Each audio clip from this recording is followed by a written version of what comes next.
Hello दोस्तों, आपको अपने यूट्यूब चैनल सक्सेस रथ पे स्वागत है। आज फिर से लेकर आया हूँ 30 इम्पोर्टेंट क्वेश्चन साइंस का, जो कि एग्ज़ाम में एक क्वेश्चन बार बार रोटेट होते रहता है और कई एग्ज़ाम में ये आया है। इसमें जितना भी क्वेश्चन बनाया हो 30 का 30 एग्ज़ाम में आया। तो क्वेश्चन देखते हैं वन बाय वन करके। पहला क्वेश्चन क्या है, निम्न में से किस विद्युत चुंबकीय तरंगे का तरंग दैर्ध्य सबसे ज़्यादा होता है। पहला क्वेश्चन क्या है, निम्न में से किस विद्युत चुम्बकीय तरंगे का तरंग दैर्ध्य सबसे ज़्यादा होता है। ऑप्शन दिया हुआ है, ए में पराबैंगनी किरणें, बी में सूरज की किरणें, और सी में गामा किरणें, और डी में अवरक्त किरणें। तो इसमें जो अवरक्त किरणें है इसका जो तरंग दैर्ध्य सबसे ज़्यादा होता है, डी इसका सही आंसर है, डी। 2 नंबर क्वेश्चन क्या है, किस धातु का गलनांक सबसे अधिक होता है। ऑप्शन दिया हुआ है, ए में ओस्मियम, बी में टंगस्टन, सी में मोलिब्डेनम, और डी में एल्युमिनियम। यहाँ ए लिखा गया, इसके लिए डी में एल्युमिनियम। तो इसका सही आंसर है बी, टंगस्टन। इसका जो है सही आंसर क्या है, टंगस्टन, बी। अगला क्वेश्चन क्या है, 3 नंबर, सबसे हल्की धातु कौन सा है। ए में लिथियम, बी में इरिडियम, सी में एल्युमिनियम, और डी में ओस्मियम। तो इसका सही आंसर ए है, लिथियम। लिथियम है इसका सही आंसर, ए, जो कि सबसे हल्की धातु है। 4 नंबर क्वेश्चन है, ध्वनि गति सर्वाधिक होती है। ध्वनि गति सर्वाधिक किस में होती है, वायु में, जल में, निर्वात में, स्टील में। तो इसका सही आंसर क्या होगा, स्टील होगा, क्योंकि जो ठोस में ध्वनि की जो गति होता है सबसे ज़्यादा होता है, उसके बाद तरल में, फिर गैस में होता है। तो इसमें ठोस जो है स्टील है, इसमें स्टील में सबसे ज़्यादा गति होगा ध्वनि का। 5 नंबर क्या है, जब किसी धातु को गर्म किया जाता है तब उसका घनत्व ए में बढ़ता है, बी में कोई अंतर नहीं होता, सी में घटता है, डी में उपयुक्त में से कोई नहीं। तो 5 नंबर इसका सही आंसर क्या है, सी में घटता है। 6 नंबर क्वेश्चन है, लाल रंग का गुलाब हरी रोशनी में कैसा दिखाई देगा। लाल रंग का जो गुलाब है वो हरी रोशनी में कैसा दिखाई देगा। ऑप्शन में दिया हुआ ए में पीला, बी में गुलाबी, सी में काला, डी में लाल। तो इसका सही आंसर सी है, काला। 7 नंबर, दूध की शुद्धता किस यंत्र द्वारा मापी जाती है। ए में क्या है, मैनोमीटर, बी में हाइड्रोमीटर, सी में लैक्टोमीटर, और डी में फाइडोमीटर। तो 7 का क्या आंसर होगा, 7 का सही होगा लैक्टोमीटर। लैक्टोमीटर से दूध की शुद्धता मापी जाती है।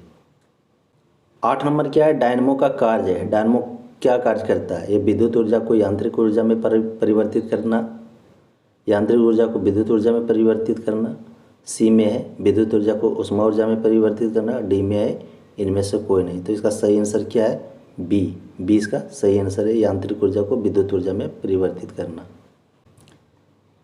9 नंबर क्वेश्चन है, टेलीविज़न का आविष्कार किसने किया। ए में है जे.एल. बेयर्ड, बी में मैकमिलन, सी में जेम्स वाट, डी में इनमें से कोई नहीं। तो 9 नंबर का सही आंसर क्या है, जे.एल. बेयर्ड। जे.एल. बेयर्ड जो है टेलीविज़न का आविष्कार किया था।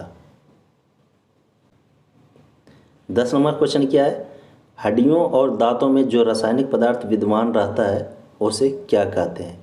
अल्फा ए में क्या है, कैल्शियम क्लोराइड, बी में कैल्शियम बोरेट, सी में कैल्शियम फॉस्फेट, और डी में कैल्शियम सल्फेट।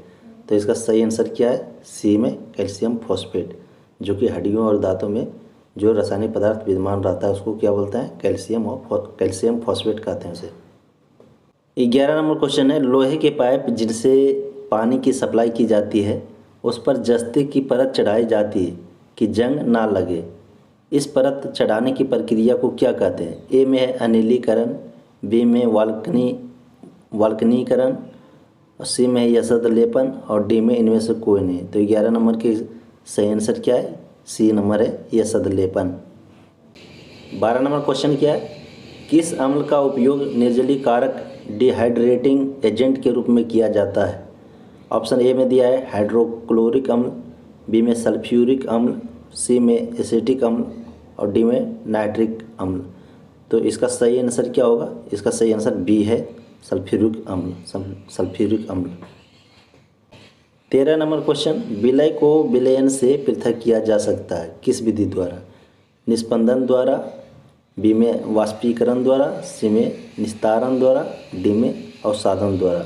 तो 13 का जो सही आंसर है वो बी है, वाष्पीकरण द्वारा। वाष्पीकरण द्वारा विलय को विलयन से अलग किया जा सकता है। 14 नंबर, कौन सी गैस वायुमंडल में नहीं होती है? ए में नाइट्रोजन, बी में हीलियम, सी में क्लोरीन, डी में क्रिप्टॉन। तो 14 का जो सही आंसर है वो सी है, क्लोरीन। क्लोरीन जो है वायुमंडल में नहीं होता है। 15 नंबर क्वेश्चन, पोटेशियम क्लोरेट को गर्म करने पर ए में क्या है? नाइट्रोजन गैस निकलती है, बी में ऑक्सीजन गैस निकलती है, सी में हाइड्रोजन गैस निकलती है, डी में इनमें से कोई नहीं। तो 15 के सही आंसर क्या है? बी, ऑक्सीजन गैस निकलती है। स्टूडेंट्स, अल्फ़ा जो ए जो है वो पेंट हो गया, इसका मतलब ये नहीं है कि ए सही आंसर है, वो मिस्टेक से ए पेंट हो गया है, मतलब कलर हो गया, ए जो है मिस्टेक से कलर हो गया। तो इसका सही आंसर क्या है? बी है, ऑक्सीजन गैस निकलती है। 16 नंबर, समुद्र के पानी से नमक निकालने के लिए निम्न में से कौन सी विधि अपनाई जाती है?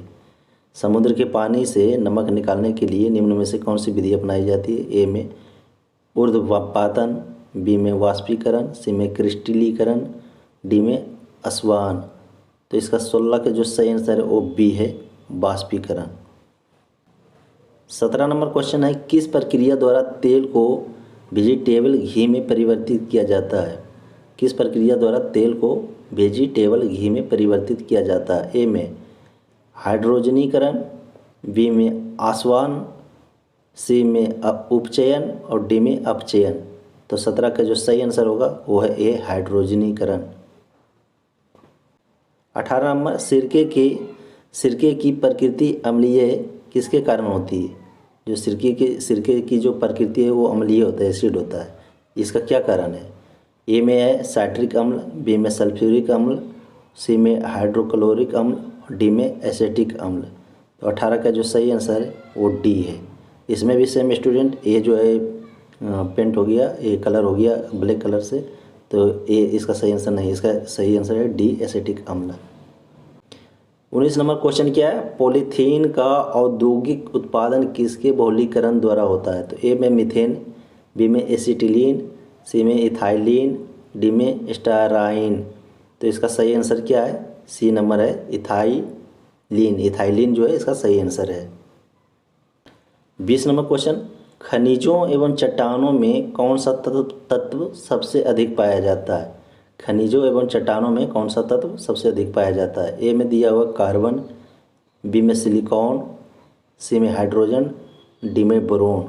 तो 20 का सही आंसर है ए, कार्बन। कार्बन जो है खनिजों एवं चट्टानों में सबसे अधिक ज़्यादा मात्रा में पाए जाने वाला तत्व है। 21 नंबर, सबसे अधिक यौगिक किस तत्व द्वारा हाइड्रोजन के साथ बनाए जाते हैं? सबसे अधिक यौगिक किस तत्व द्वारा हाइड्रोजन के साथ बनाए जाते हैं? ए में ऑक्सीजन, बी में सिलिकॉन, सी में कार्बन और डी में नाइट्रोजन। तो 21 का सही आंसर क्या है? सी है, कार्बन। 22 नंबर क्वेश्चन, गुब्बारों में हाइड्रोजन की अपेक्षा हीलियम भरना अधिक उपयोगी माना जाता है, क्यों?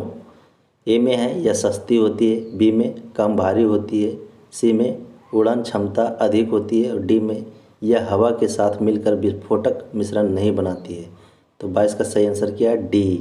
डी जो है सही आंसर है, यह हवा के साथ मिलकर विस्फोटक मिश्रण नहीं बनाती है।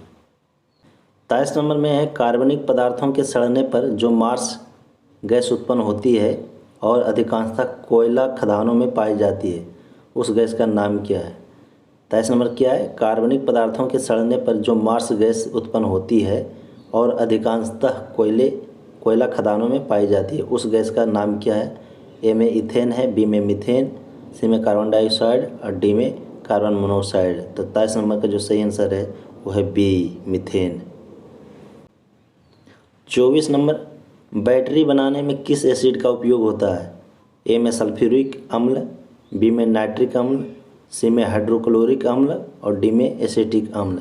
तो 24 का जो सही आंसर है वो है ए, सल्फ्यूरिक अम्ल। 25 नंबर में, किण्वन प्रक्रिया में निम्नलिखित में से किसका उत्पादन आवश्यक रूप से होता है? ए में है इथाइल अल्कोहल, बी में मिथाइल अल्कोहल, सी में एसिटिक अम्ल, डी में खमीर। तो 25 का सही आंसर ए है, इथाइल अल्कोहल। 26 नंबर क्वेश्चन, प्राकृतिक रबड़ को कठोर तथा उछालने योग्य बनाने के लिए किस पदार्थ को मिलाया जाता है? प्राकृतिक रबड़ को कठोर तथा उछालने योग्य बनने के लिए किस पदार्थ को मिलाया जाता है? तो इसका ऑप्शन है ए में पेट्रोल की जेली, बी में सल्फ्यूरिक अम्ल, सी में गंधक और डी में स्पंज। तो 26 का जो सही आंसर है वो सी है, गंधक। 27 नंबर क्वेश्चन है, सोडियम को मिट्टी के तेल में क्यों रखा जाता है? सोडियम को मिट्टी के तेल में क्यों रखा जाता है? ऑप्शन दिया हुआ है। अपने मौलिक स्वरूप में बनाए रखने के लिए, हवा में इसका ऑक्सीकरण होने लगता है, सी में हवा में वाष्पीकरण होने लगता है, डी में हवा में जलना आरंभ कर देता है। तो इसका सही आंसर क्या है? बी है। इसका सही आंसर बी है, 27 का। हवा में इसका ऑक्सीकरण होने लगता है। 28 नंबर, गन पाउडर मिश्रण होता है, क्या होता है? ए में है मिट्टी और टीएनटी का मिश्रण, बी में गंधक, मिट्टी और लकड़ी के कोयले का मिश्रण, सी में सोरा, गंधक और लकड़ी के कोयले का मिश्रण और डी में टीएनटी व लकड़ी के कोयले का मिश्रण। तो 28 का जो सही आंसर है वो सी है, सोरा, गंधक और लकड़ी के कोयले का मिश्रण। गन पाउडर जो होता है सोरा, गंधक और लकड़ी के कोयले के मिश्रण का होता है। जो टीएनटी होता है ये होता है, इसका फुल फॉर्म होता है ट्राई नाइट्रो टॉलुएन, जो एक विस्फोटक कार्बनिक पदार्थ है, ये कार्बनिक यौगिक है। किसी रासायनिक यौगिक की सबसे छोटी इकाई क्या है? ऑप्शन ए में परमाणु, बी में इलेक्ट्रॉन, सी में प्रोटॉन, डी में अणु। तो इसका सही आंसर क्या होगा? सही आंसर इसका डी है, अणु। 30 नंबर क्वेश्चन है, हाइपो जिसका उपयोग फोटोग्राफी में होता है, हाइपो जो है जिसका उपयोग फोटोग्राफी में होता है, रासायनिक तौर पर कहलाता है, क्या कहलाता है? हाइपो जिसका उपयोग फोटोग्राफी में होता है, रासायनिक तौर पर क्या कहलाता है? ए में सिल्वर ब्रोमाइड, बी में सोडियम थायोसल्फेट, सी में सोडियम फॉस्फेट और डी में सोडियम नाइट्रेट। तो 30 का सही आंसर क्या है? बी है, सोडियम थायोसल्फेट। अगर अच्छा लगा तो स्टूडेंट्स, वीडियो अगर अच्छा लगा तो करें लाइक और सब्सक्राइब। फिर मिलते हैं अगले वीडियो में।